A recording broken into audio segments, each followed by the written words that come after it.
சொந்தங்கள் அனைவருக்கும் இனிய வணக்கங்கள்.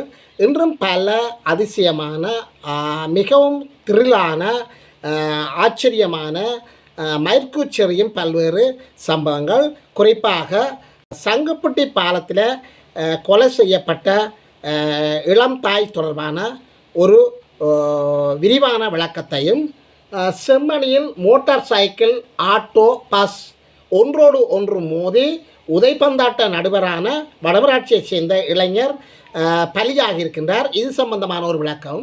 பொலிசாரின் பங்களிப்புடன் தையிட்டி திசை விகாரையில் மிகப்பெரிய எடுப்பில் ஒரு விழா நடத்தப்பட்டிருக்கின்றது.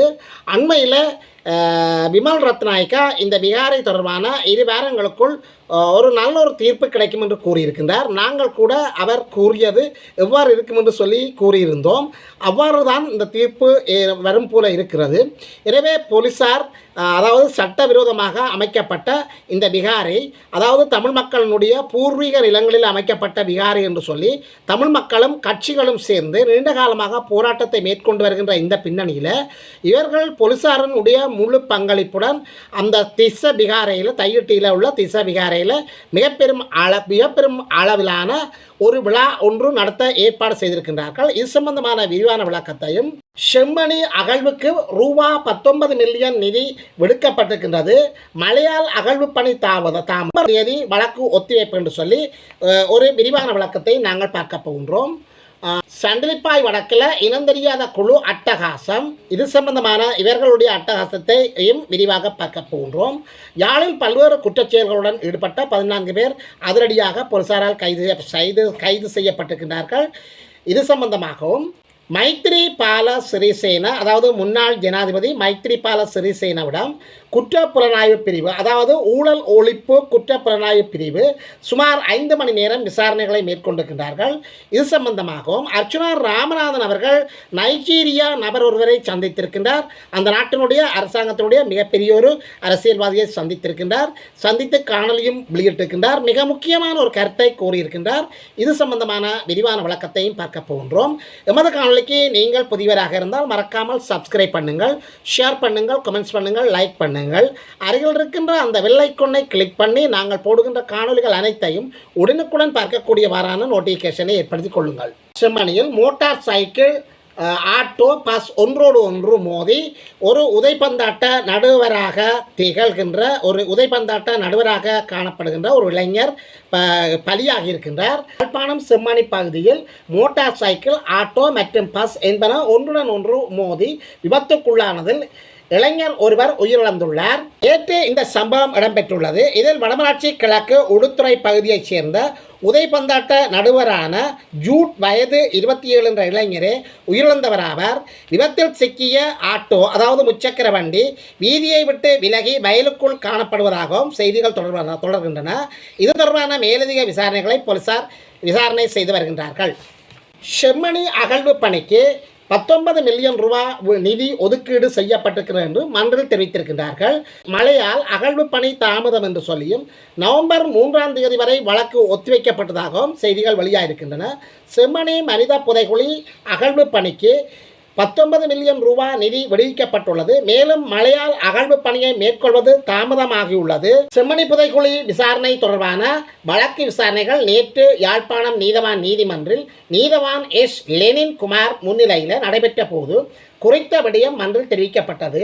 இது தொடர்பில் கருத்து தெரிவித்த சட்டத்தரணி பூரணி, கடந்த 2ஆம் கட்ட அகழ்வு பணிகள் நிறுத்தப்பட்டதிலிருந்து இன்று வரையான காலப்பகுதி வரை சட்ட வைத்திய அதிகாரி பிரணவன் செல்லையா அவர்களால் ஒவ்வொரு கிழமையும் கண்காணிக்கப்பட்டு வருகின்றது. இந்த செம்மணி புதைக்குழி அகழ்வு பணிகள் ஒவ்வொரு கிழமையும் அந்த பணிகள் நிறுத்தப்பட்ட போதும் அந்த பகுதிகளில் ஏதாவது மாற்றம் நிகழ்த்தப்படுகின்றதா என்று சொல்லி பிரணவன் அவர்களால் ஒவ்வொரு வாரமும் சென்று பார்வையிடப்படுகிறதாம். அத்துடன் சிஐடி சார்ந்த சுரையினரால் தினமும் கண்காணிக்கப்பட்டு வருகின்றது. அதற்கு மேலதிகமாக நேற்று நீதவான் உள்ளிட்ட குழுவினரால் இந்த இடம் எவ்வாறு விட்டு செல்லப்பட்டதோ அவ்வாறு இன்று வரை காணப்படுவது உறுதிப்படுத்தப்படுவதாக செய்திகள் வெளியாகிருக்கின்றன. அடுத்த சட்ட வைத்திய அதிகாரி பிரணவன் செல்லையா அவர்களால் புதைகுழி அகழ்வுக்கு கோரப்பட்ட நிதி குறித்து அமைச்சால் அனுமதி அளிக்கப்பட்டு அகழ்வு பணியை தொடர குறித்த தொகை எமக்கு அனுப்பி வைக்கப்பட்டுள்ளது. இது இன்று குறித்த இந்த இடத்தை பார்வையிட்ட போது இந்த இடம் ஒரு களிமண் தரையாக காணப்படுகின்றது. தொடர்ச்சியாக மழை பெய்வதாக இருந்தால் இந்த இடத்தில் அகழ்வு பணிகள் மேற்கொள்வது சிரமமாக இருக்கும் என தெரிவிக்கப்பட்டுள்ளது. அதனை முறைப்பாட்டாளர்களும் ஏற்றுக்கொண்டிருக்கின்றார்கள். இந்த இடம் வெள்ள நீர் தேங்கி நிற்கும் ஒரு பகுதியாக காணப்படுகின்றது. ஆகவே இந்த வழக்கு மீண்டும் திறந்த நீதிமன்றத்தில் எதிர்வரும் நவம்பர் மாதம் 3ஆம் தேதி எடுத்துக்கொள்ளப்படவுள்ளது. அன்றைய தினமும் இந்த கால விஜயம் இடம்பெறும். அப்போது இந்த இடத்தில் அகழ்வு பணிகள் மேற்கொள்வதற்கு பொருத்தமாக இருந்தால் அகழ்வு பணிகள் ஆரம்பிப்பது தொடர்பில் கருத்தில் எடுக்கப்படும். மீட்கப்பட்ட எலும்புக்கூட்டு மாதிரிகளை பகுப்பாய்வுக்கு உட்படுத்த நிபுணர்கள் ஏற்கனவே நீதிமன்றத்தின் உத்தரவின் பேரில் பெயர் குறிக்கப்பட்ட நிபுணர்கள் மூலம் பகுப்பாய்வுக்கு உட்படுத்துவது தொடர்பாக சட்ட வைத்திய அதிகாரியால் விடுக்கப்பட்ட வேண்டுகோளுக்கு அமைய அதனை பரிசீலிப்பதாக நீதிமன்றம் தெரிவித்திருக்கின்றது.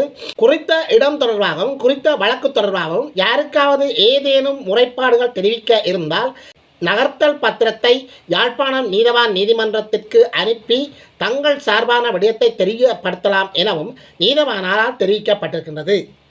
போலீசாரின் பங்களிப்புடன் தையிட்டி திஸ்ஸவிகாரையில் விழா எதிர்ப்பு தெரிவித்து மீண்டும் மக்கள் போராட்டம். யாழ்ப்பாணம் தையிட்டி திஸ்ஸவிகாரையில் போலீசார் முழுமையான பங்களிப்புடன் விழா ஒன்று முன்னெடுக்கப்பட்டு வருவதற்கு எதிர்ப்பு தெரிவித்து போராட்டங்கள் நேற்று முன்னெடுக்கப்பட்டது.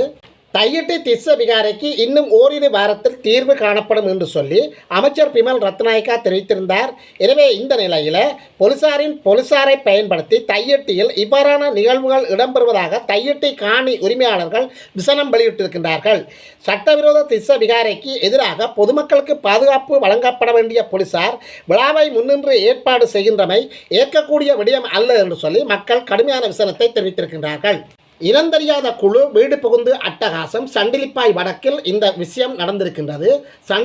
சண்டிலிப்பாய் வடக்கில் முகமூடி அணிந்து கொண்டு மோட்டார் சைக்கிளில் வந்த இனந்தெரியாத குழு ஒன்று வீடு புகுந்து அட்டகாசத்தில் ஈடுபட்டிருக்கின்றது. நேற்று திங்கட்கிழமை அதிகாலை இந்த சம்பவம் இடம்பெற்றுள்ளது. குறித்த ஒரு வீட்டின் முற்பகுதியில் நிறுத்தி வைக்கப்பட்டிருந்த முச்சக்கர வண்டிக்கு மண்ணெண்ணெய் ஊற்றி அதற்கு தீ வைத்தது. மேலும் அதே இடத்தில் நிறுத்தி வைக்கப்பட்ட மோட்டார் சைக்கிள் ஒன்றை வீட்டிலிருந்து எடுத்து சென்று சுமார் 1 கிலோமீட்டர் தூரத்தில் உள்ள மல்லகம் வீதி மாகியப்பட்டி சந்தி வீதியின் நடுவில் தீ வைத்து எரித்தது. இது குறித்து மானிப்பாய் போலீசாரிடம் குறித்த வீட்டு உடைமையாளரால் முறைப்பாடு செய்யப்பட்டிருக்கின்றது. யாழில் பல்வேறு குற்றச்செயல்களுடன் தொடர்புடைய 14 பேர் கைது செய்யப்பட்டிருக்கின்றார்கள். எனவே யாழ்ப்பாணத்தில் பல்வேறு குற்றச்செயல்களுடன் தொடர்புடைய 14 பேர் போலீசாரால் கைது செய்யப்பட்டிருக்கின்றார்கள். கடந்த 3 நாட்களில் இந்த கைது நடவடிக்கைகள் மேற்கொள்ளப்பட்டதாக யாழ் போலீஸ் நிலைய பொறுப்பதிகாரி பாலித்த செல்வரட்ன தெரிவித்திருக்கின்றார். ஐஸ் போதைப் பொருள், கஞ்சா, கசிப்பு மற்றும் சட்டவிரோத மண்ணகழ்வு உள்ளிட்ட சட்டவிரோத செயற்பாடுகளுடன் தொடர்புடைய குற்ற கும்பல்கள் இவ்வாறு கைது செய்யப்பட்டிருக்கிறதாக அந்த செய்தி மேலும் தெரிவிக்கின்றது. மைத்திரியிடம் 5 மணி நேரம் விசாரணை மேற்கொண்ட குற்றப்புலனாய்வு பிரிவு. லஞ்ச ஊழல் ஒழிப்பு ஆணைக்குழு முன்னாள் ஜனாதிபதி மைத்திரிபால சிறிசேனவிடம் 5 மணி நேரம் விசாரணை செய்யப்பட்டுள்ளது. முன்னாள் ஜனாதிபதி மைத்திரிபால சிறிசேனா நேற்று காலை இளஞ்சம் அல்லது ஊழல் குற்றச்சாட்டுக்களை விசாரிக்கும் ஆணைக்குழுவில் முன்னிலையானார். சுமார் 5 மணி நேரம் நீடித்த வாக்குமூலத்தை வழங்கிய பின்னர் முன்னாள் ஜனாதிபதி பிற்பகல் 2 மணி அளவில் ஆணைக்குழுவிலிருந்து வெளியேறி வீடு சென்றதாக தெரிவிக்கப்படுகின்றது. ஸ்ரீலங்கா சுதந்திர கட்சியுடன் இணைந்த ஒரு நிறுவனத்தில் சுமார் 15 வருடங்களுக்கு முன்பு நடந்ததாக கூறப்படும் ஒரு நிதி மோசடி தொடர்பாக வாக்குமூலம் அளிக்க முன்னாள் ஜனாதிபதிக்கு அழைப்பு விடுக்கப்பட்டிருந்தமை குறிப்பிடத்தக்கது. அடுத்தது மிகவும் ஒரு பரபரப்பான செய்தி. அண்மைய நாட்களில் சமூக ஊடகங்களில் வெளிவருகின்ற ஒரு பரபரப்பான செய்தி. சங்கப்பட்டி பாலத்தில் சடலமாக மீட்கப்பட்ட ஒரு பெண் தொடர்பானது. மருத்துவ அறிக்கையில் அந்த பெண் கொலை செய்யப்பட்டிருக்கின்றார் என்று தெரிவிக்கப்பட்டிருக்கின்றது. சங்கப்பட்டியில் நேற்றைய தினம் சடலமாக மீட்கப்பட்ட பொண்ணின் சடலம் இனங்காணப்பட்டுள்ளதோடு குறித்த பொன் படுகொலை செய்யப்பட்டுள்ளமை பிரேத பரிசோதனையில் உறுதிப்படுத்தப்பட்டிருக்கின்றது. வேலனை துறையூரை பிறப்பிடமாகவும் காரை நகர் காரை பூரியல் வீதியை வசிப்பிடமாகவும் கொண்ட சுரேஷ்குமார், குலதீபா, வயது 36 என்ற 2 பிள்ளைகளின் தாயாரே இவ்வாறு சடலமாக மீட்கப்பட்டிருக்கின்றார். அதாவது நேற்றைய தினம் இவர் யாரென்று இனங்காண முடியாத நிலை காணப்பட்டது. தற்போது இவர் யார் என்று சொல்லி இனங்காணப்பட்டிருக்கின்றது. இவர் யாழ்ப்பாணத்தை சேர்ந்தவர் என்று இப்பொழுது நன்றாக வெளிச்சத்துக்கு வந்திருக்கின்றது. குறித்த பொன் கடந்த சனிக்கிழமை நண்பிகளுடன் பவனியா சென்று வருவதாக கூறி வீட்டை விட்டு வெளியேறிய நிலையில் சடலமாக மீட்கப்பட்டிருக்கின்றார். எனவே குறித்த பொண்ணின் சடலம் நேற்று யாழ்ப்பாணம் போதான வைத்தியசாலையில் சட்ட மருத்துவ அதிகாரி ஷே பிரணவன் முன்னிலையில் உடற்கூற்றாய்வுக்கு உட்படுத்தப்பட்டது. இதன்போது அந்த பொன் படுகொலை செய்யப்பட்டது உறுதிப்படுத்தப்பட்டிருக்கின்றது. அந்த பொன் தலையில் குத்தப்பட்டு முகம் உள்ளிட்ட உடல் பகுதி எரியக்கூடிய திரவத்தால் ஊற்றப்பட்டு எரிக்கப்பட்டு கடலில் வீசப்பட்டுள்ளார். அவரது நுரையீரலில் நீர் புகுந்து மூச்சு திணறால் உயிரிழந்தமை உடற்கூற்றாய்வில் தெரிய வந்திருக்கின்றது. எனவே இவர் ஏற்கனவே கொலை செய்யப்பட்டு கொண்டு வந்தது மாதிரி தெரியவில்லை என்று சொல்லியும் குற்றுயிராக, அதாவது குறை உயிருடன் இவர் கொண்டு வந்து அந்த நீரில் வீசப்பட்ட போதுதான் அந்த நீர்தான் அந்த நுரையீரலுக்குள் புகுந்து மூச்சு திணறால் இறந்ததாக உடற்கூற்று பரிசோதனையில் தெரிய வந்திருக்கின்றது. அந்த பொன் வீட்டை விட்டு புறப்படுகின்ற போது 10 பவுன் நகை அணிந்திருந்ததாகவும், அதாவது நிறைய பவுன்கள் கழுத்தில் அணிந்திருந்ததாகவும், அதனால் அவரது சடலத்தில் நகைகள் காணப்படவில்லை. அதாவது சடலத்தை மீட்கப்பட்ட போது அங்கு அவரிடம் எந்தவித நகைகளும் காணப்படவில்லை என்று சொல்லியும், ஆகவே இவை நகைகளுக்காகத்தான் இந்த கொலை மேற்கொள்ளப்பட்டதா என்று சொல்லி ஒரு சந்தேகம் காணப்படுகின்றது. அவர் வீட்டை விட்டு புறப்படுகின்ற போது தன் நண்பியுடன் பவனியா செல்வதாக கூறியிருந்தார். எனினும் இதுவரை நடத்தப்பட்ட விசாரணைகளின்படி அந்த பொன் கணவனிடம் கூறியவருடன் சென்றதாக தெரியவில்லை என்று சொல்லி போலீஸ் விசாரணைகள் தெரிவிக்கப்படுகின்றன என போலீஸ் தரப்பு விசாரணையில் தெரிவிக்கப்படுகின்றது. எனவே அந்த பொன் பாலியல் பலாத்காரத்துக்கு உள்ளானதாக செய்திகள் வெளியாகி இருந்த போதும் உடற்கூற்று ஆய்வில் அது உறுதிப்படுத்தப்படவில்லை என்று செய்தி வெளியாகி இருக்கின்றது. சுவிட்சர்லாந்தில் தற்காலிகமாக தானே தனியாக சென்று தானே ஒரு அப்பார்ட்மெண்ட் ஒன்றை இருப்பதற்கு ஒழுங்குபடுத்தி அந்த அப்பார்ட்மெண்ட்டில் தான் போய்பட்ட கஷ்டங்கள், அதே போல் இன்னும் ஒரு நைஜீரியா நபரான அதாவது அர்ச்சனா ராமநாதன் அவர்கள் ஒரு சிறப்பான ஒரு காணொலியை வெளியிட்டிருக்கின்றார். அதாவது யாரென்று தெரியாத ஒருவருக்கு தான் உதவி செய்திருக்கிறேன் என்று சொன்னால் என்னுடைய மக்களுக்கு நான் எவ்வாறு உதவி செய்வேன், எனவே இதை யோசித்து பார்த்துவிட்டு நீங்கள் உங்களுடைய விமர்சனங்களை தெரிவிங்கள் என்று சொல்லி ஒரு சிறப்பான கருத்தை வெளியிட்டிருக்கின்றார். இந்த கருத்துக்கு அவர் சில ஆதாரங்களை உறுதிப்படுத்தியிருக்கின்றார். சுவிட்சர்லாந்தில் தற்பொழுது நிற்கின்ற அர்ச்சனா ராமநாதன் அவர்கள், அதாவது இலங்கையினுடைய நாடாளுமன்ற உறுப்பினர் அர்ச்சனா ராமநாதன் அவர்கள் ஒரு சிறப்பு காணொலியை வெளியிட்டிருக்கின்றார்.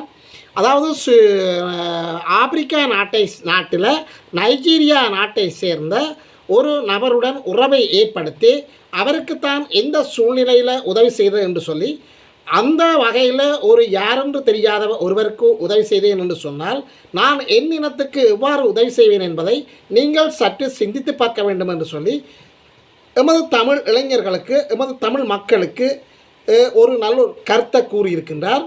எனவே சிந்திக்க வேண்டிய ஒரு கருத்து. அதாவது சுவிட்சர்லாந்து நாட்டில் தான் ஒரு அப்பார்ட்மெண்ட் ஒன்றை ஆன்லைனில் அந்த அப்பார்ட்மெண்ட்டை புக் பண்ணி அந்த அப்பார்ட்மெண்ட்டுக்கு எவ்வாறு போனது என்று சொல்கின்றார். அதாவது அந்த ஆன்லைன்லேயே புக் பண்ணுகின்ற போது அந்த ஆன்லைன்லேயே செக்கிங்கை கூட பண்ணலாம். தாங்கள் வெளியிட்ட அந்த தரவுகளை வைத்து அதை செக்கிங் பண்ணலாம் என்று சொல்லி ஒரு யாருக்கும் தெரியாத ஒரு கருத்தை கூறியிருக்கின்றார். எனவே இந்த சுவிட்சர்லாந்து நாட்டில் தற்காலிகமாக தங்குவதற்காக ஒரு அப்பார்ட்மெண்ட்டை எடுத்திருக்கின்றார். இந்த அப்பார்ட்மெண்ட் இலங்கையில் கொழும்பில் உள்ள வெள்ளவத்தையில் உள்ள அப்பார்ட்மெண்ட்டுகளுக்கு ஒப்பானது என்று சொல்லியும் சகல வசதிகளும் அதுக்குள் இருக்கும் என்று சொல்லியும், அதாவது டிவி, மற்ற அவன், அயன் பாக்ஸ் உள்ளிட்ட சகல பாத்ரூம் மற்றும் இதர அனைத்து வசதிகளையும் உள்ளடக்கிய அந்த அப்பார்ட்மெண்ட்டு தான் அந்த சுவிட்சர்லாந்து நாட்டில் அந்த அப்பார்ட்மெண்ட்டுக்கு இருக்கும் என்று சொல்லி தெரிவிக்கின்ற இந்த அர்ச்சனா ராமநாதன் அவர்கள், சிலர் அவ்வாறு அப்பார்ட்மெண்ட்டுகளுக்கு போனால் அந்த அப்பார்ட்மெண்ட்டுகளில் இருந்துவிட்டு அயன் பாக்ஸுகளை தூக்கி கொண்டு வந்து விட்டுருவாங்க, மற்ற ஏனைய சாமான்கள் அனைத்தையும் தூக்கி கொண்டு வந்துடுவார்கள் என்று சொல்லி ஒரு நகைச்சுவையான கருத்தை சொல்லுகின்றார். அதாவது அப்பார்ட்மெண்ட்டுக்கு கட்டின காசை விட அவர்கள் அதுக்குள்ளே அடித்து கொண்டு வர காசு கணக்கு என்று சொல்லியும், எனவே இந்த கருத்தை அவர் கூறுகின்ற போது இந்த கருத்து தமிழ் மக்களுக்கு தமிழ் மக்களுக்கு பொருத்தமாக இருக்கும். ஆனால் அதற்காக தமிழ் மக்களை கள்ளர் என்று சொல்லி அர்ச்சனா சொல்கின்றார் என்று சொல்லி யாராவது வீடியோ போட்டால் அது அவர்களுடைய தவறு என்று சொல்லியும் தான் இந்த கதையினுடைய உண்மை நிலையைத்தான் சொல்கிறதாகவும் அர்ச்சனா ராமநாதன் அவர்கள் சொல்கின்றார். சரியணி விடயத்துக்கு வருவோம். அர்ச்சனா ராமநாதன் அவர்கள் அந்த அப்பார்ட்மெண்ட்டை ஆன்லைன் மூலம் புக் பண்ணியிருக்கின்றார். அதாவது தங்குவதற்கான அந்த ஒழுங்கை செய்திருக்கின்றார். அதே நேரம் தன்னுடைய முழுமையான விவரங்களையும் கொடுத்து அதை செக் பண்ணி அதனூடாக இமெயில்களை பயன்படுத்தியிருக்கின்றார். எனவே இந்த இமெயிலுக்கு ஒரு கோட் நம்பர் வரும். அந்த நம்பரை வைத்துத்தான் அந்த கதவை துறக்க வேண்டும். ஆனால் அது தனக்கு அந்த நடைமுறை தெரியாது என்று சொல்லி அர்ச்சனா ராமநாதன் அவர்கள் கூறுகின்றார். இங்கே ஒரு நகைச்சுவையான கருத்தை சொல்கின்றார். தான் அங்கு அந்த அப்பார்ட்மெண்ட்டை தேடி சென்று அந்த அப்பார்ட்மெண்ட்டுக்கு சென்று விட்டேன் என்று சொல்லியும் ஆனால் கதவை துறக்க முடியவில்லை என்று சொல்லி கடுமையான பிரியத்தனங்கள் செய்து அது சரிப்பட்டு வரவில்லை என்று சொல்லி கூறுகின்றார். அதன் பின்னர் அங்கே நின்ற ஒரு யாருமே இல்லை என்று சொல்லியும் ஆனால் தற்செயலாக நின்ற ஒருவரை கேட்டபோது அவர்தான் உங்களுடைய இமெயிலுக்கு ஒரு பார்கோட் நம்பர் வந்திருக்கும், அந்த பார்கோட்டில் தான் இந்த கதவு திறப்பதற்கான அந்த கோட் நம்பர் இருக்கும், அந்த கோட் நம்பரை அடித்து திறவுங்கள் என்று சொல்லி அது அவ்வாறு தான் அடித்து அவர் தனக்கு உதவி செய்ததாகவும் தான் அவ்வாறு அடித்து உள்ளே சென்றதாகவும் பல சௌகரியமான அறை என்று சொல்லியும் அந்த அறையை புகைப்படம் எடுத்து காட்டுகின்றார். இதன் பிறகு ஆனால் அந்த அறையில் எல்லா வசதிகளும் இருக்குது, ஆனால் சமையல் சாப்பாட்டுக்கு தாங்கள் வேறு இடத்துக்கு தான் செல்ல வேண்டும் என்று சொல்லியும் அவ்வாறு தான் தேடி அதாவது மேல் அந்த அப்பார்ட்மெண்ட்லேருந்து இறங்கி வருகின்ற போது கீழே இன்னொரு நைஜீரியா நாட்டுக்காரால் அவர் நிற்கின்றார். அவர் நின்று அங்கே போன ஒரு கப்பல், அதாவது ஒரு சிங்கள இளைஞனும் ஒரு யுவதியையும் அவர் சந்தேகங்களை கேட்டுக்கொண்டிருக்கின்றார். அப்பொழுது அர்ச்சனா ராமநாதன் சொல்கின்றார், என்னுடைய பிரச்சனை தான் அவருக்கும் வந்திருக்கின்றது, அவர் கூட இந்த அப்பார்ட்மெண்ட்டில் புக் பண்ணியிருக்கின்றார், ஆனால் அவர் அந்த புக் பண்ணின மாதிரி வந்து தேடிக்கொண்டிருக்கின்றார் என்று சொல்லி ஒரு சிறப்பான கருத்தை சொல்கின்றார். அப்போது தனக்கு சரியாக பசிக்கிறது, எனவே அந்த பசிக்காக காலைச்சாப்பாட்டை உண்பதற்காக சென்றதாகவும் ஆனால் அந்த பசியையும் பொருட்படுத்தாமல் அவருக்கு உதவி செய்ததாகவும் அவருடன் பெயர்களை கேட்டு அவருடைய தொடர்புகளை கேட்டு அவருடைய தொலைபேசியிலேயே அவருக்கு அந்த உதவிகளை செய்து அதாவது இமெயில் அவரிடம் இல்லை, அந்த இமெயில்களை ஏற்படுத்தி மற்ற அந்த ஆன்லைன் செக்கிங் அவரிடம் செய்யவில்லை, அதனை ஏற்படுத்தி அவர் ஒரு ஃபன்னான ஆள் என்று சொல்லியும் ஒரு நகைச்சுவை மிக்கவர் என்று சொல்லியும் அவருடன் விரைவில் சேர்ந்து ஒரு காணொலியை வெளிவிடுவேன் என்று சொல்லியும் ஒரு கருத்தை கூறுகின்றார். அதன் பின்னர் அவருக்கு இவர் உதவி செய்து அவருடைய அறைக்கு அவரை கூட்டிச் சென்று அந்த அறைக்குள் அவரை விட்டு அவர் தங்குவதற்கான சகல ஏற்பாடுகளையும் செய்ததாக அர்ச்சனா ராமநாதன் அவர்கள் தெரிவிக்கின்றார். இந்த வகையில் யாரென்றே தெரியாத ஒருவருக்கு தன்னுடைய பசியை கூட பொருட்படுத்தாமல் தான் உதவி செய்தேன் என்று சொன்னால் எனது மக்களுக்கு நான் எவ்வாறு உதவி செய்வேன் என்பதை நீங்கள் கொஞ்சம் யோசித்து பாருங்கள் என்று சொல்கின்றார். தான் நினைத்திருந்தால் தன்னுடைய பசி என்று சொல்லியும் அந்த சிங்கள இளைஞரையும் யுவதியுமிடம் கேட்கின்ற போது அவர்களுக்கும் அது விளங்கவில்லை என்று சொல்லி கூறுகின்றார். தான் விட்டு சென்றிருக்கலாமே என்று சொல்கின்றார். இதுதான் மனிதனுடைய வாழ்க்கையில் மிக முக்கியமான கட்டம் என்று சொல்லியும் அதன் பின்னர் அவருடன் தான் பழகிய நேரங்கள் மறக்க முடியாது என்று சொல்லியும் அவருக்கு மனைவி மற்றும் 2 குழந்தைகள் நைஜீரியாவில் இருக்கின்றார்கள் என்று சொல்லியும் அவர் தன்னுடைய குழந்தைகளுடனும் மனைவியுடனும் தன்னை கதைப்பதற்கு விட்டவர் என்று சொல்லியும் அவ்வாறு கதைத்து தாங்கள் பண்ணினதாகவும் அர்ச்சனா ராமநாதன் அவர்கள் சொல்கின்றார். மனிதனுடைய வாழ்க்கையில் இவைகள் தான் மிச்சம் என்ற கருத்துப்பட ஒரு வாழ்க்கையினுடைய நிலையற்ற தன்மையை அர்ச்சனா ராமநாதன் அவர்கள் கூறுகின்றார். நாங்கள் கதைப்பதும் சிரிப்பதும் தான் மிச்சம் என்கின்ற எமது தமிழர்களுடைய பண்பாட்டுக்கு அமைவாக அர்ச்சனா ராமநாதன் அவர்கள் மிகப்பெரிய ஒரு செயற்பாட்டை சுவிட்சர்லாந்தில் செய்திருக்கின்றார். மேலும் இவர் மிகப்பெரிய ஒரு பதவியில் இருக்கின்றார் என்று சொல்லியும் ஒரு பதவி நிலையில் இருக்கின்ற ஒரு செயலாளராக இருக்கின்றார் என்று சொல்லியும் அர்ச்சனா ராமநாதன் அவர்கள் இந்த பதவியில் கருத்தை கூறியிருக்கின்றார். எனவே இவருடன் தான் விரைவில் நின்று ஒரு காணொளி எடுத்து ஒரு காணொளி பதிவு தான் ஏற்றம் செய்வதாக கூறுகின்றார். எனவே அர்ச்சனா ராமநாதன் அவர்கள் என்னத்தை சொல்ல வருகின்றார் என்று சொன்னால் இந்த தேவையற்ற கொமெண்ட்ஸுகள் தேவையற்ற கருத்துக்கள் விமர்சனங்கள் செய்பவர்களுக்கு இது ஒரு சரியான பதிலடியாக அமையும் என்று சொல்லியும், யாரென்று தெரியாத ஒருவருக்குத்தான் உதவி செய்தேன் என்று சொன்னால் எமது தமிழ் மக்களுக்குத்தான் எவ்வாறு உதவி செய்வேன் என்பதை நீங்கள் சற்று சிந்தித்து கருத்துக்களை கூறுங்கள் என்று சொல்லி ஒரு சரியான ஒரு விளக்கத்தை கூறியிருக்கின்றார்.